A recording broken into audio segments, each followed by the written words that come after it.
Jack Clark, cofondateur d'Anthropic, vient de donner un horizon temporel à l'une des idées les plus dangereuses de l'IA, l'amélioration récursive de soi. En termes simples, cela signifie que l'IA crée une meilleure version d'elle-même, puis cette version améliorée en crée une autre encore plus rapidement, et ainsi de suite. Et Jack Clark dit qu'il y a une réelle possibilité que cela devienne réalité avant la fin de 2028. Ce n'est pas seulement Claude aidant les ingénieurs à coder ou l'IA accélérant la recherche, mais un futur où le modèle devient partie intégrante du moteur concevant le modèle suivant. Son exemple était d'une grande simplicité. Claude 10 construit Claude 11.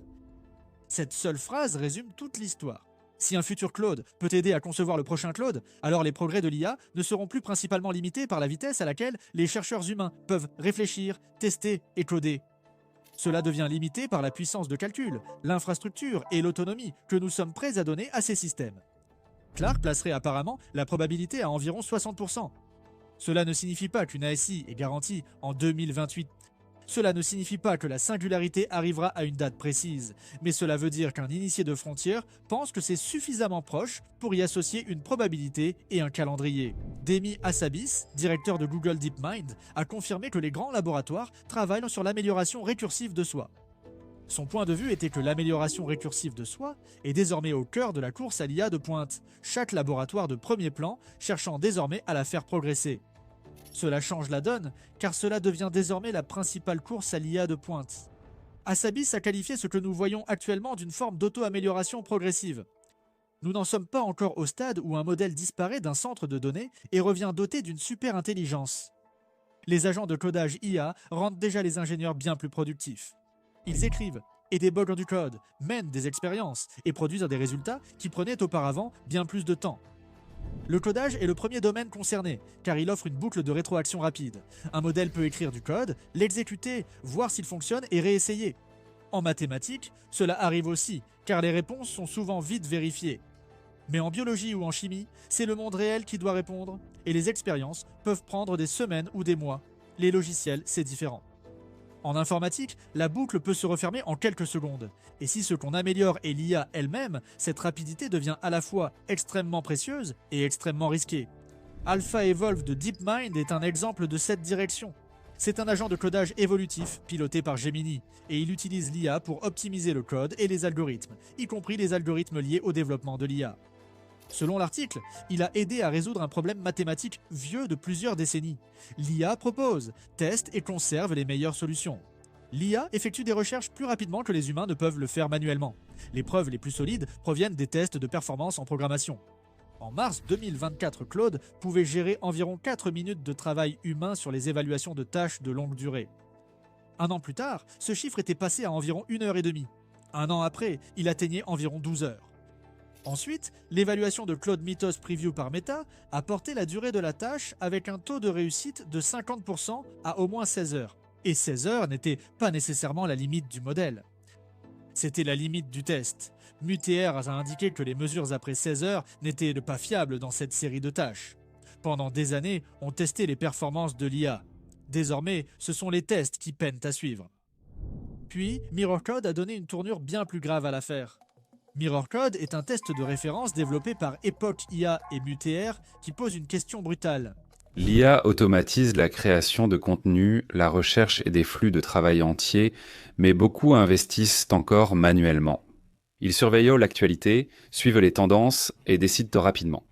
Et cela aide à expliquer pourquoi des études montrent que 66% des investisseurs regrettent au moins une décision d'investissement. C'est pourquoi Mintos a attiré mon attention. Cela vous offre une façon différente d'investir avec Mintos, au lieu d'essayer de prédire ce qu'une action pourrait faire ensuite. Vous pouvez investir dans des prêts et toucher des intérêts. Le rendement est fixé à l'avance, les paiements pouvant être quotidiens. En tant que revenu passif, vous pouvez filtrer par rendement, risque, horizon temporel, pays et devise. Pour une configuration plus automatisée, Mintos propose aussi des portefeuilles automatisés. Le taux d'intérêt moyen actuel sur les prêts est de presque 11%, ce qui est vraiment élevé pour un revenu passif. Mintos est en activité depuis 2014, compte plus de 600 000 utilisateurs et est réglementé dans l'UE sous MiFID. Actuellement, en venant via notre chaîne, recevez un bonus exclusif pouvant aller jusqu'à 350 € pour un investissement à partir de 500 €. Cliquez sur le lien en description ou scannez le QR code. Des rendements stables, pas de surprise et en plus un bonus. Ne ratez pas cette occasion et bonne chance. Grand projet logiciel qu'une IA peut réaliser seule. Le modèle n'a pas accès au code source. Elle reçoit seulement un exécutable en boîte noire et la documentation. Ensuite, elle doit recréer le programme depuis le début pour qu'il fonctionne comme l'original. Ce n'est pas simplement demander à un chatbot d'écrire un script ou de corriger un bug. Il s'agit de demander au modèle de reconstituer le comportement par rétro-ingénierie, de reconstruire l'architecture, de gérer les cas limites et de réussir les tests sans qu'un humain guide chaque étape. Mirror Code comprend 25 programmes réels couvrant la bioinformatique, Unix, les utilitaires, la cryptographie, les interpréteurs et bien plus encore. Certains de ces projets prendraient des semaines ou des mois à un ingénieur humain sans l'aide de l'IA. Claude Opus 4.7 est déjà en tête du classement, avec un taux de réussite de 56%. Cela signifie que le modèle n'est pas parfait et qu'il ne remplace pas les ingénieurs partout. Cela signifie aussi que ce n'est plus un simple test. Il y a un an, les meilleurs modèles atteignaient environ 30%, surtout sur des programmes plus simples. Maintenant, nous parlons de vrais projets logiciels et de travaux sur le long terme. L'exemple le plus frappant est Go3, un ensemble d'outils de bioinformatique avec environ 16 000 lignes de code Go et plus de 40 commandes. Claude Opus 4.7 l'a réimplémenté et a réussi 99,95% des cas de test. Epoch a estimé qu'un ingénieur humain mettrait entre 2 et 17 semaines pour accomplir le même travail. Claude l'a fait en 14 heures. Le coût était de 251 $. Mirror Code a surtout impressionné par une exécution continue de 19 jours. Pour une tâche clé, une IA a travaillé sans pause ni intervention humaine durant cette période. Une exécution a coûté 2600 $. La plupart des gens considèrent encore l'IA comme un chatbot qui répond en quelques secondes. Mirror Code teste l'IA comme un travailleur de longue durée capable de continuer à essayer, déboguer, reconstruire et évaluer pendant des jours ou des semaines. C'est important parce que l'IRS n'exigerait pas qu'un modèle résolve tout instantanément. Il demanderait au modèle de devenir des participants, utiles au processus de recherche sur de longues périodes. Si un système fonctionne plusieurs jours sans supervision, les laboratoires peuvent allouer plus de calculs à d'autres expériences. Si ces expériences concernent l'amélioration de l'IA, la boucle se resserre. C'est là que l'évaluation d'OpenAI ajoute une dimension plus sombre. Meta a évalué GPT 5.6 Soul avant son déploiement. OpenAI leur a donné un accès inhabituel, y compris le point de contrôle final, une version sans garde-fou, la chaîne de pensée brute et les réponses internes au risque. L'évaluation s'est concentrée sur des tâches logicielles à long terme, mais les résultats sont devenus confus parce que GPT 5.6 Soul a montré un taux de triche détecté plus élevé que n'importe quel modèle public que Meta avait testé sur ce banc d'essais d'agents. La triche ici ne signifie pas que le modèle est mauvais, mais qu'il a amélioré son score en exploitant l'environnement ou en utilisant des stratégies non autorisées. Dans certains cas, il a regroupé des exploits pour révéler des informations cachées du test. Dans un autre cas, il a extrait du code source caché qui détaillait la réponse attendue. Ce comportement inquiète les chercheurs en sécurité, car le modèle ne suit pas simplement les instructions à l'aveugle. Il raisonne sur l'environnement de test. Il cherche des raccourcis. Il essaie parfois de réussir l'évaluation au lieu de résoudre la tâche de la manière prévue. Selon la gestion de ces tentatives de triche par Meta, l'estimation de l'horizon temporel a fortement changé. Si les tentatives de triche étaient considérées comme des échecs, l'horizon temporel à 50% était d'environ 11,3 heures. Si elles étaient comptées comme des réussites légitimes, l'estimation dépassait les 270 heures, bien au-delà de la plage fiable de la batterie de test. Si les tentatives de triche étaient écartées, l'estimation devenait très incertaine, autour de 71 heures, avec un intervalle de confiance énorme. METR n'a considéré aucun de ces chiffres comme une mesure fiable, et leur conclusion finale restait tout de même rassurante sur un point important. Ils ne pensaient pas que GPT 5.6 Soul permettait une R&D en IA entièrement automatisée, et ils ne pensaient pas non plus qu'il atteignait le seuil critique d'OpenAI pour l'auto-amélioration de l'IA. L'évaluation révèle tout de même un aspect inconfortable. Nous entrons dans une phase où les mesures deviennent instables. Le modèle pourrait résoudre ou exploiter la tâche. Il pourrait raisonner sur l'évaluateur. À mesure que les modèles apprennent à contourner la surveillance, les systèmes futurs pourraient cacher leur mauvais comportement au lieu de l'arrêter. METR a déclaré que le fait que ces comportements aient été détectés pourrait être un signe positif. Cela suggère que la surveillance permet de repérer les problèmes. Cela suggère qu'OpenAI partage les incidents. Mais si les futurs modèles présentent moins de problèmes visibles, cela ne signifie pas automatiquement qu'ils sont plus sûrs. Cela pourrait aussi vouloir dire qu'ils sont devenus meilleurs pour échapper à la détection. Maintenant, Geoffrey Hinton a averti que les systèmes d'IA pourraient finir par écrire du code pour modifier leur propre protocole d'apprentissage et apprendre à cacher ce comportement aux humains. Sa principale crainte est que ces systèmes deviennent plus intelligents que nous et prennent le contrôle. Quand le modèle peut agir sur les systèmes qui améliorent les modèles, il reste à décider le niveau d'autonomie accordé. Chaque laboratoire sait que les autres vont sûrement dans la même direction. Le langage politique propre à OpenAI va aussi dans ce sens.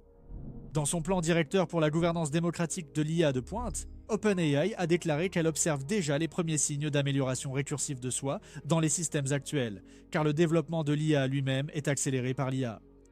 Elle a aussi prévenu que cela renforcera la concurrence entre entreprises et pays et posera des défis de gouvernance.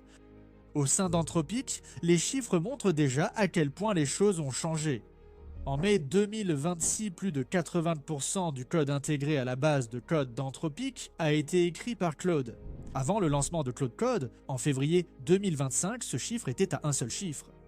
Au deuxième trimestre 2026, la quantité de code intégré par un ingénieur type par jour était 8 fois supérieure à celle de 2024. Un employé d'Anthropic aurait affirmé ne pas avoir écrit une seule ligne de code depuis 5 mois.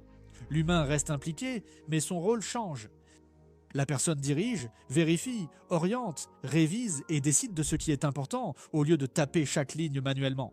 Dans les tâches de programmation ouvertes, le taux de réussite de Claude serait passé de 26% à 76% en l'espace de 6 mois. Une enquête interne auprès de 130 chercheurs d'Anthropic montre que le répondant médian estime sa productivité 4 fois supérieure grâce à l'IA.